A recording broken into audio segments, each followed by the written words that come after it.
Blog Talk Radio.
Welcome.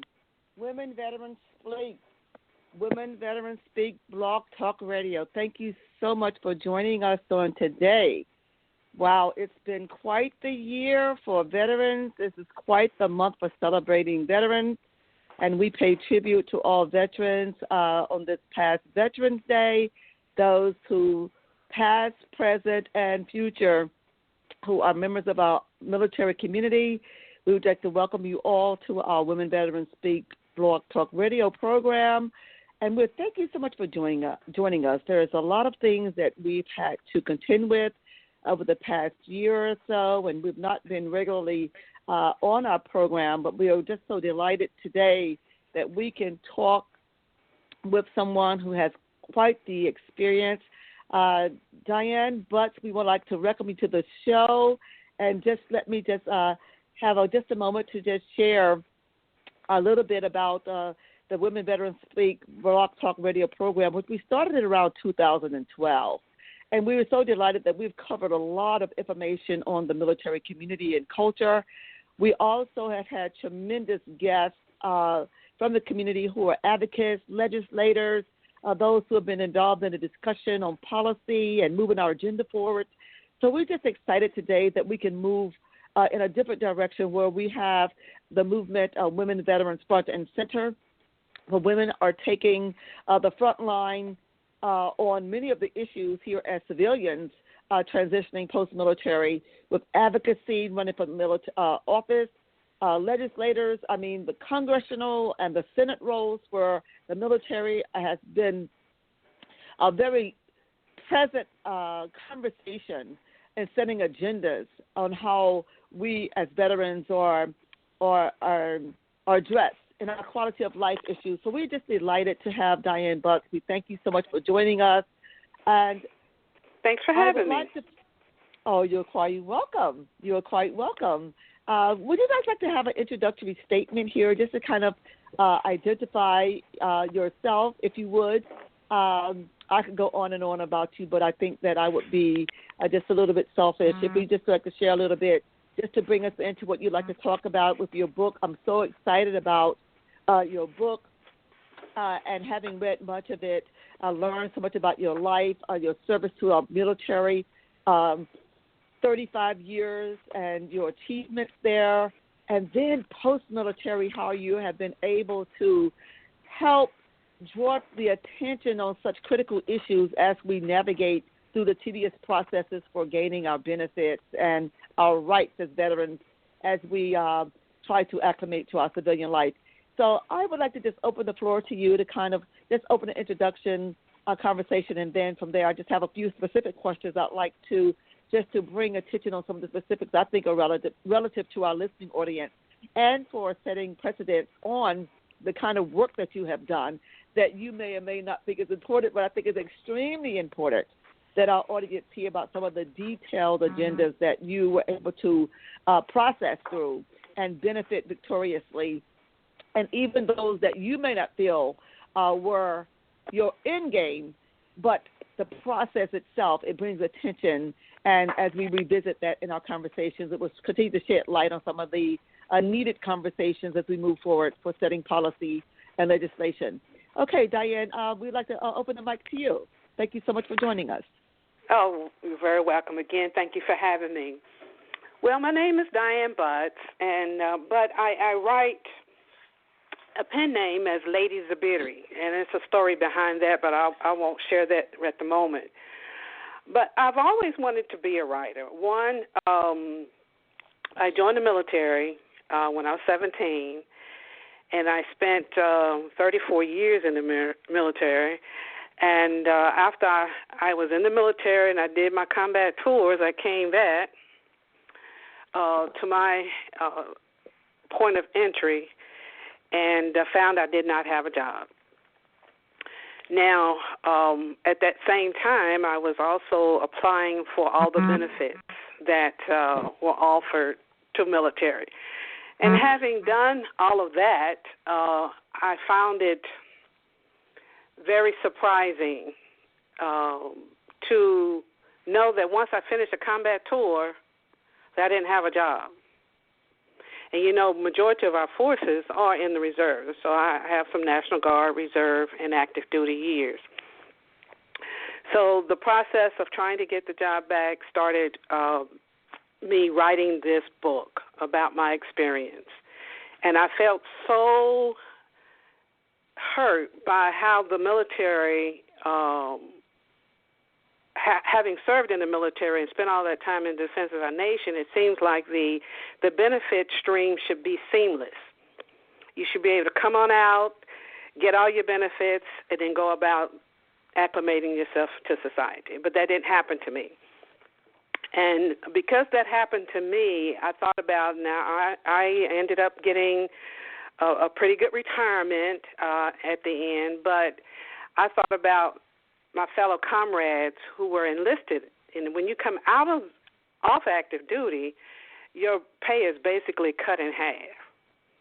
So it's not enough for you to live off of. So, in the process of me trying to get those benefits, I thought about my comrades and said, hey, if I'm getting this, what's happening to the rest of the folks?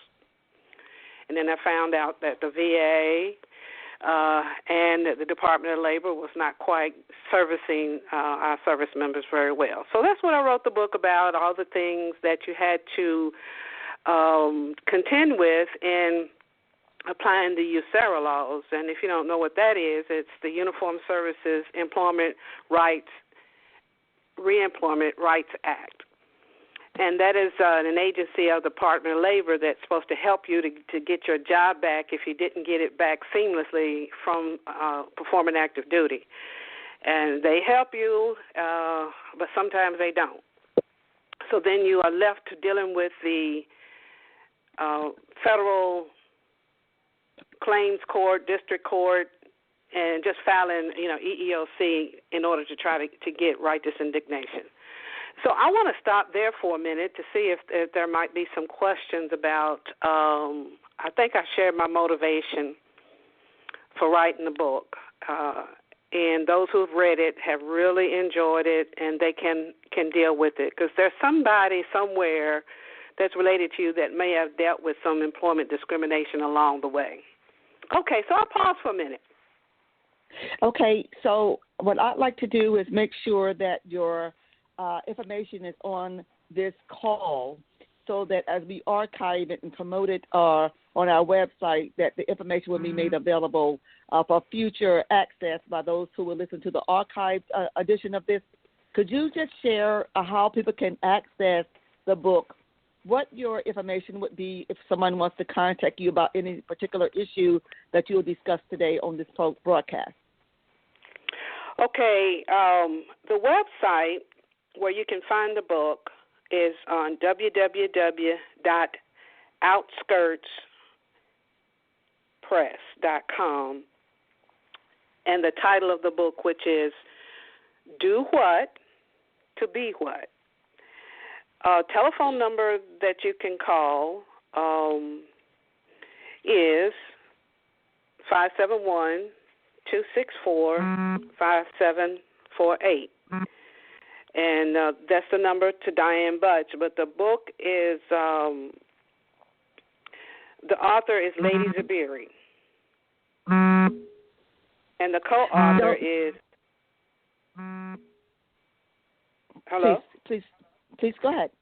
The co-author is Deandra Chiafino Butts. And an email address that you can get to was published through Entertainment for Life, LLC. So that email is E4Life, LLC, January, Jan08, 2016 @gmail.com.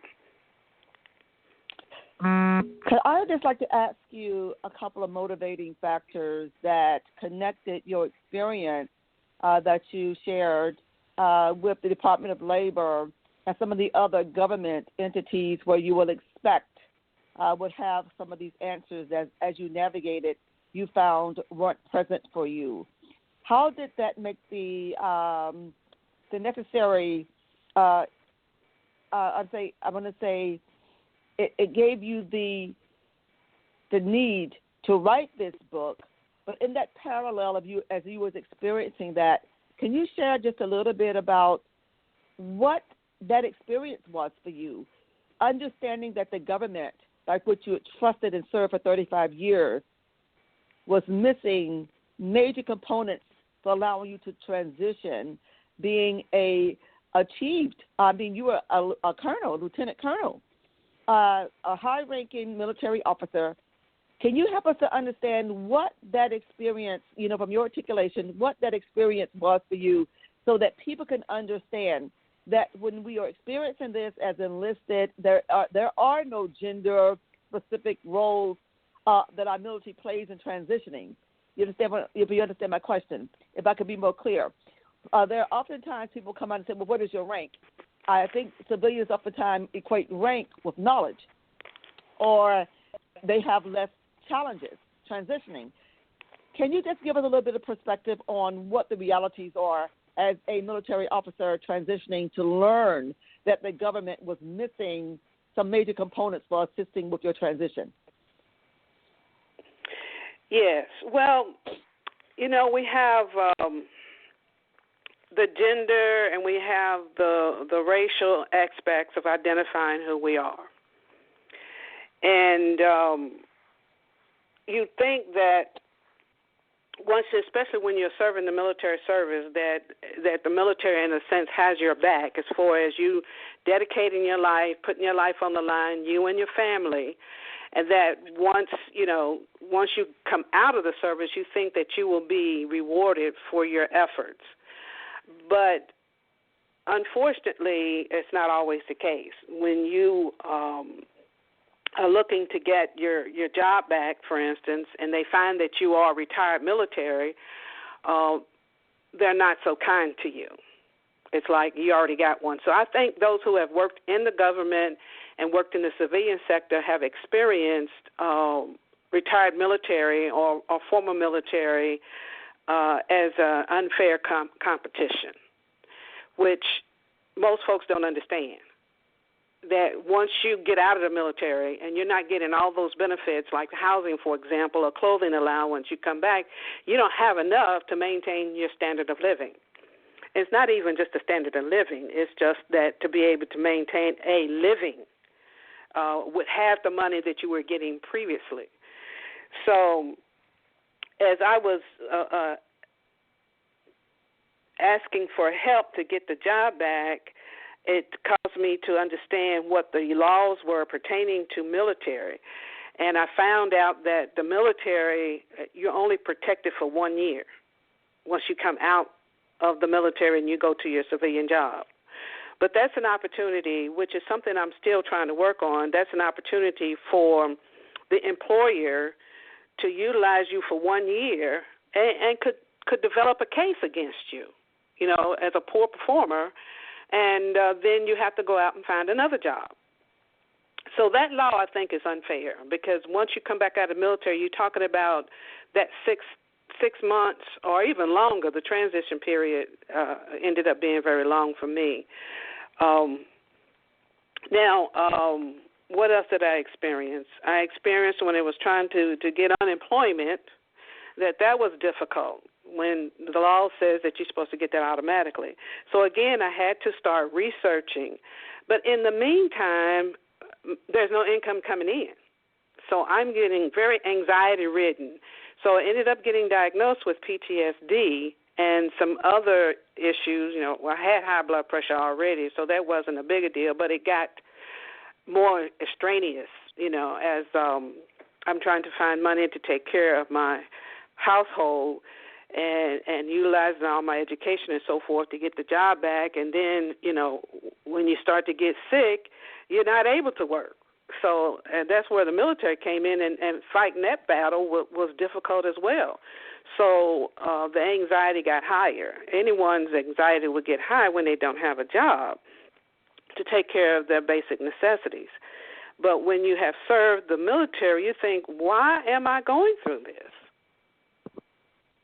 So you lose your self-esteem. And me personally, I had a come back to Jesus party. It's like he knows what I can do. He knows, what my attributes are and so forth. And he made me. He knows everything about me, my every fabric of hair on my head to the bottom of my toes. And so I had to regain self-esteem in order to fight for the benefits. Now, some of that required me going to the EEOC, to fight that, and only to find out that that's not a place to really get any justice. So it got worse and worse and worse. But having faith in God kept me from losing my desire to survive. Ms. Butts, I'm hoping that we can just take this.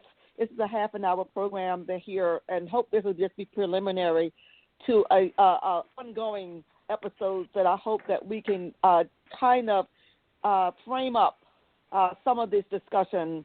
I'm hearing particularly the women in the workforce is a major movement amongst civilian women. I'm thinking because the Department of Labor was quite entrenched in the veterans community back in 2009 or so, facilitating the Homeless Women Veterans Listening Sessions. There they were able to compile much data for launching this trauma guide, which is referred to by the Department of Labor for as a toolkit for helping providers and leaders understand some of the dynamics within the veterans community, even beyond homelessness. I facilitated for the Region 3.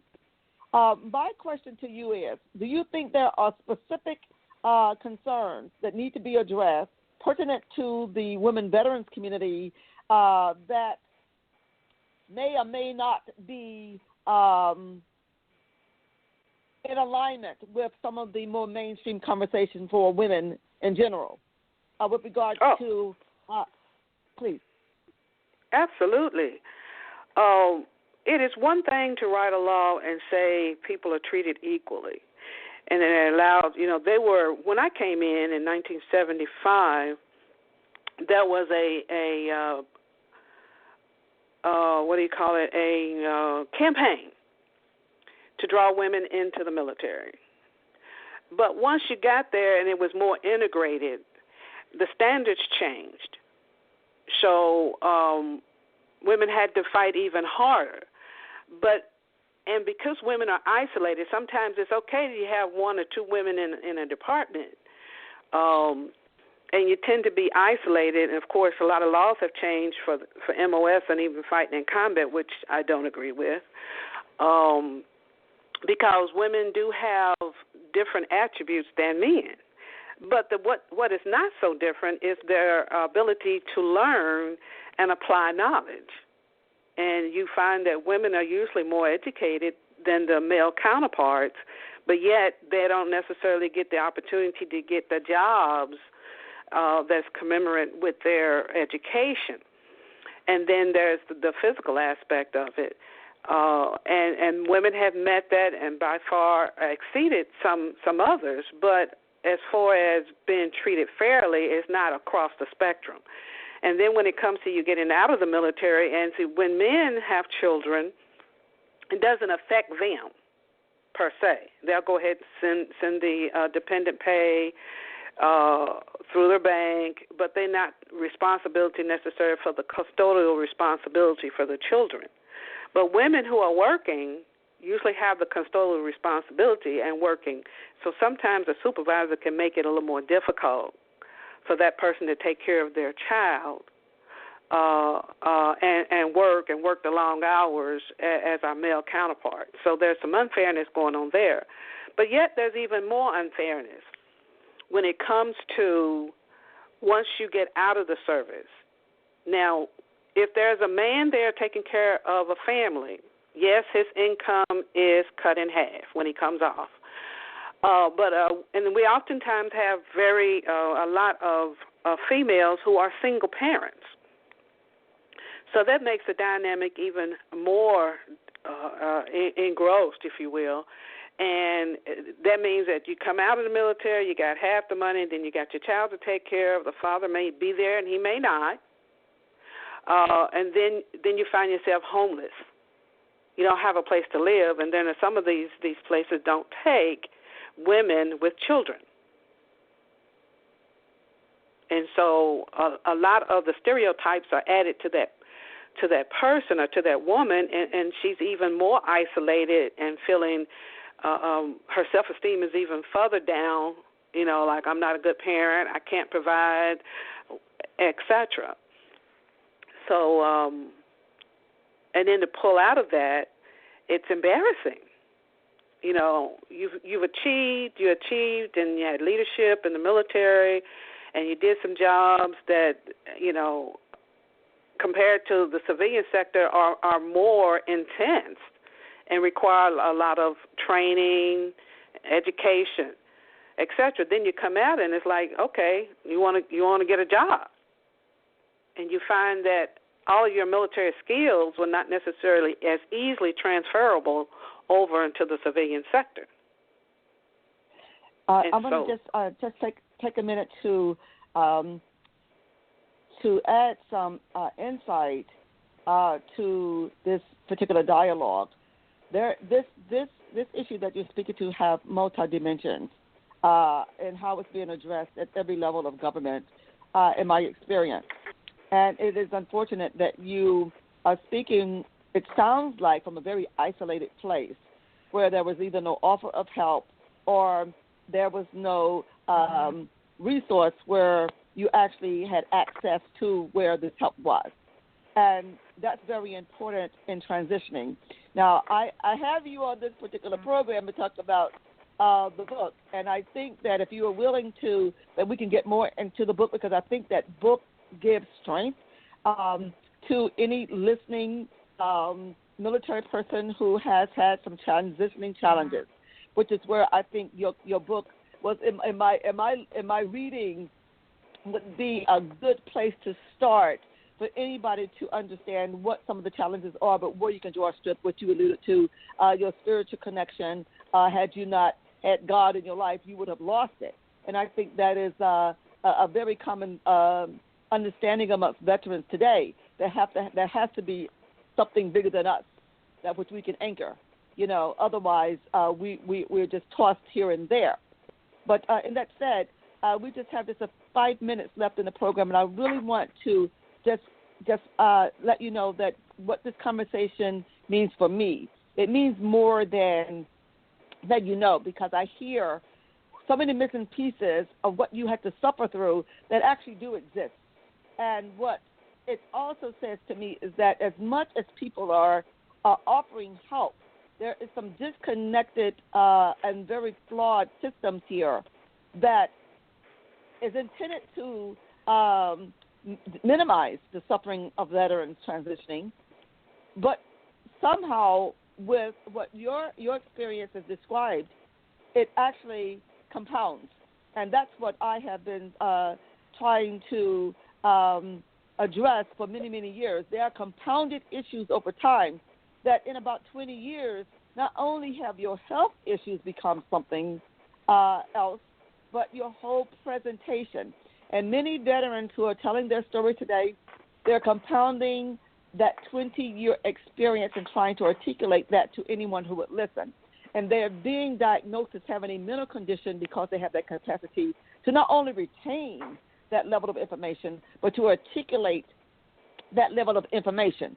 And most people who do not understand the military culture are misinterpreting what people are saying with no point of reference as being something else, when it's actually these issues which have compounded over the years, ignored, or not being understood, when the veteran has been trained with a mental capacity to not only absorb all of these different dynamics, but to compartmentalize it in such a way that they can coexist with these dynamics and function, and that they do not have the mental deficiency which they have been portrayed with the stigma of being diagnosed with PTSD and the other different conditions.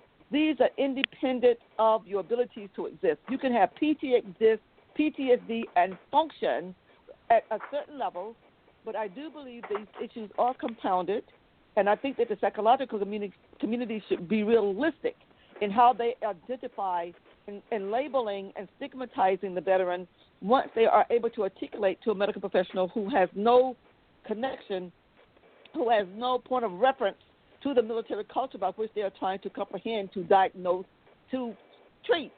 So in my opinion, I think that you've laid a great foundation for what I hope that you will come back on, and let's have another focused conversation. Let's talk about parts of the book where you actually went through some of these processes that God allowed you that constant, that you were able to hold on to. That was the anchor as you were tossed throughout a system that is systematically flawed to the point where if it is not looked at realistically from the position of women veterans, that there will always be a misconstrued or a distorted perspective by those who tend to offer us help. Good intentions are wasted by just a misunderstanding of what we are about. I would like to conclude that we just have a couple of minutes, and I'm going to give you the last minute or two to finish. But Women and Veterans Front and Center is the reason why this program must go forward. And we will continue to have this conversation as often as we must to keep our conversation to the forefront and speaking to those different powers and entities that must be held accountable for what their role is in our lives. So, Ms. Butt, I just want to let you know that I appreciate your time on this program. I think it has been very valued for drawing some analogies. Realistically, how do we approach the next phase of our coming from the Women Veterans Front and Center? So you will have the last minute to explain that, and we will be winding up our show. Thank you so much for joining us. Ms. Butt, please, the mic is yours for the last minute of the program. Okay, I would like to mention that I took the time to write a story and then compartmentalized it into 9 chapters. And it goes from the introduction and into the different phases that you might have to deal with, such as the USERRA laws that I mentioned earlier, filing a claim, and then that's when I came to the spiritual implications. So I had to do some research on that, and the title for that chapter was, What Does God Say About Filing Lawsuits? Because I was unclear, and I figured that other people would be unclear as well. You know, do you fight for righteous indignation? And then I go on to talk about the federal claims court, and there's a different federal district court, and then the financial implications. But one thing that most veterans are familiar with is, you know, when we do combat missions, we have an objective. We have the missions, and we detail how we're going to execute the mission. And then after the mission is complete, we have a lessons learned. So Chapter 9 talks about things that I wished I had considered before even embarking upon a working career. So I think this is beneficial for not only veterans, but particularly veterans, for, you know, knowing things that they should have known, or, you know, if somebody would have shared that. And we don't necessarily do a good job of making sure our veterans know, and particularly our women veterans know what it is that they have at their fingertips. So I thank you for allowing me to be on here today. You have been phenomenal, and thank you so much. It was a half-an-hour show. We will give you more time, hopefully, to really flesh out some of the details. I think this is a good place to start. The show has ended. I'm just going on with you. This part of the program, others cannot hear. But I think that you have an awesome delivery. But the framing up to simplify to the less educated mind on some of the processes is paramount, for getting over those different hurdles that we deal with. I think it's important that, Women Veterans Speak, we started this program in 2012. I was doing it every Monday. And at one point, there was 8,000 listeners on this show. I believe that if we continue with the kind of information, that you are bringing out, we can get our listening audience up. And not only that, we can change lives. So I'm going to just continue to encourage you and thank you for your service and really to, let you know the importance of what you've done. It's so valuable to my life personally, and I know that this is valuable to the women veterans population as a whole. We go through it not because for any reason or that we should have to. These are hurdles that are beyond our control, and some of them may be by design. You understand what I'm saying? But we have got to take this thing by the horns and own it. Women Veterans Front and Center is a real agenda, and if you can sense the importance, I hope you will see the need for your voice out here. I'm going to continue to reach out to other women and get them more involved. We planned this with short notice. But we can raise it. We can raise this the awareness once again that this program is on. This is probably one of the very few shows like this. Women Veterans Speak. I started this show several years ago, and you can go to some of the archived shows, and we can help you set your own show up if you want to. But I just want to talk about, your book is a phenomenal book, but I really want to see at your availability when you would like to get back on his program, and we can push this thing, and we're going to push that book and get that book out there so people can get access to it and really learn about what it takes. What does it take, to get through when the VA and all these other trusted entities that you look for answers, you know what I mean? These answers are missing. They're missing. You got to find them yourself, or you got to create a path. You know what I mean? Right. Without stepping on a landmine, repeatedly, and next thing you know, years have passed and you've been wasted much of your life, navigating a system that has no intention of ever satisfying or remedying your pain and suffering of military service. That's my spiel on that. And I get very adamant about, my own experience. But to hear you speak, you have said what my experience is. I would never have been able to articulate it from that position, but I'm just saying, we got to do this thing together. So I hope you'll find the time in the future just to give a half an hour or whatever time that you will have to really take this to a next level. I have an idea on where the next conversation, and we're going to have this as a podcast that we can promote as several episodes to follow, where the answers to these questions are being actually identified and recognized with a title, so people can actually go and listen and look for certain content, knowing that the answers has already been established, through these conversations. And I hope you'll consider that in the future. You know what I mean? Oh, absolutely. Well, thank you so much. All right. Well, the show ended, and I'm going to catch up with you later on. I'm going to get me something to eat. I may try to get on the road to get down there today, but I need to get this here documented, this conversation, and I'll tell you why when I talk to you again. Yeah. Okay. All right. Well, thank you again. Actually, it just sometimes you get motivated by somebody who's motivated. You know what I mean? You're right. You're motivated. You're motivating me. A willing vessel.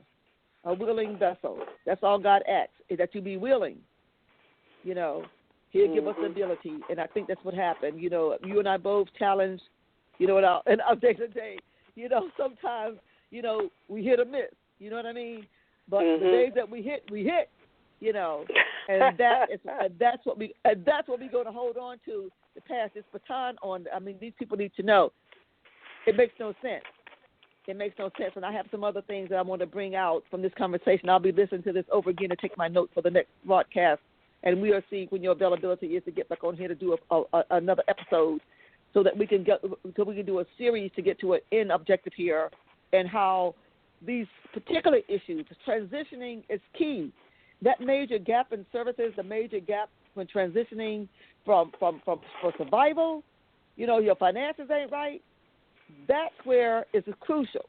When people are trying to transition, being diagnosed, waiting for a rating, a compensatory rating, to be identified, diagnosed, and treated.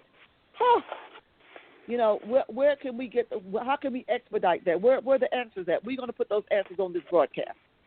Mhm. Yep. Because and I know you want to go. When I was looking for help, it's like, okay, I can't get it. Well, we don't do this, and only to find out 3 years after I had gotten off of active duty as an OEF, OIF veteran, that I had 5 years worth of medical awaiting for my use.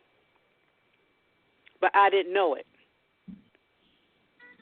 until I was identified as I went to the emergency room. I was identified as as having PTSD.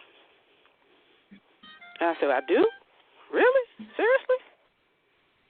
So, and it's not just an individual incident. If you spend a lot of time in the military, you've adapted a different way of life.